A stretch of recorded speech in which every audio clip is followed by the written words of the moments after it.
യമനിലെ ജയിലിൽ വധശിക്ഷയ്ക്ക് വിധിക്കപ്പെട്ട് കഴിയുന്ന നിമിഷപ്രിയയെ കാണാനായി അമ്മ പ്രേമകുമാരി യമനിൽ എത്തിയിട്ടുണ്ട്. നാളെ പ്രേമകുമാരി സനയിലെത്തും. അവിടെ ജയിൽ അധികൃതരുമായുള്ള ചർച്ചയ്ക്ക് ശേഷമായിരിക്കും നിമിഷപ്രിയയെ കാണാനുള്ള അവസരം ഉണ്ടാവുക. ഏതായാലും വളരെ പ്രതീക്ഷയോട് കൂടിയാണ് ഏതാണ്ട് 18 വർഷങ്ങൾക്ക് ശേഷം മകളെ കാണാൻ വേണ്ടി അമ്മ പ്രേമകുമാരി സനയിൽ എത്തുന്നത്. അവർക്ക് എപ്പോൾ മകളെ കാണാൻ കഴിയുമെന്നൊരു ചോദ്യം അവശേഷിക്കുന്നുണ്ട്. വിഷ്ണു സുരേഷ് ഞങ്ങളുടെ പ്രതിനിധിയുണ്ട് കൊച്ചിയിൽ നിന്ന്. വിഷ്ണു, യമനിൽ എത്തിയിട്ടുണ്ട് പ്രേമകുമാരി. അമ്മയ്ക്ക് മകളെ നാളെ കാണാൻ കഴിയും, ജയിൽ അധികൃതരുമായി സംസാരിച്ച ശേഷം എന്നാണല്ലോ നമുക്ക് മനസ്സിലാക്കാൻ കഴിയുന്നത്. എന്തൊക്കെ പുതിയ വിവരങ്ങളാണ് നമ്മുടെ കയ്യിലുള്ളത്? ഗോപികൃഷ്ണൻ, പ്രേമകുമാരി നിമിഷപ്രിയ കഴിയുന്ന ജയിലിന് സമീപം, അതായത് സനയിലാണ് എത്തിയിരിക്കുന്നത്.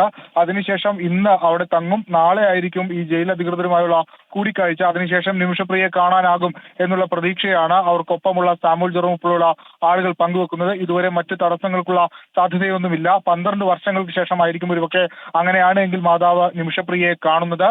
ഈ ജയിൽ അധികൃതരുമായി നിമിഷപ്രിയയെ കണ്ട ശേഷം ഗോത്രത്തലവന്മാരുമായി ചർച്ച നടത്തും. അതിനുശേഷം ഈ യമൻ പൗരന്റെ കുടുംബവുമായുള്ള ചർച്ചയ്ക്കും ഒരു സാധ്യതയുണ്ട്. ഈ കുടുംബം മാപ്പ് നൽകിയാലായിരിക്കും നിമിഷപ്രിയയെ തിരികെ നാട്ടിലെത്തിക്കാനുള്ള ഒരു നടപടികൾ ആരംഭിക്കുക.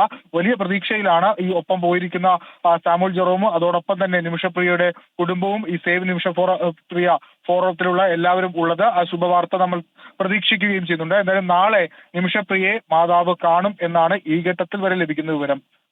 ഗോപികൃഷ്ണൻ. ശരി, വിഷ്ണു സുരേഷാണ് വിവരങ്ങൾ നൽകിയത്. യമനിൽ വധശിക്ഷയ്ക്ക് വിധിക്കപ്പെട്ട് കഴിയുന്ന നിമിഷപ്രിയയെ കാണാൻ വേണ്ടി മാതാവ് അവിടെ എത്തിയിരിക്കുന്നു. നാളെ സനയിൽ ജയിലധികൃതരുമായി ചർച്ച നടത്തിയ ശേഷം അവർക്ക് മകളെ കാണാൻ കഴിയും എന്നാണ് പ്രതീക്ഷിക്കുന്നത്. വിഷ്ണു സുരേഷാണ് വിവരങ്ങൾ നൽകിയത്.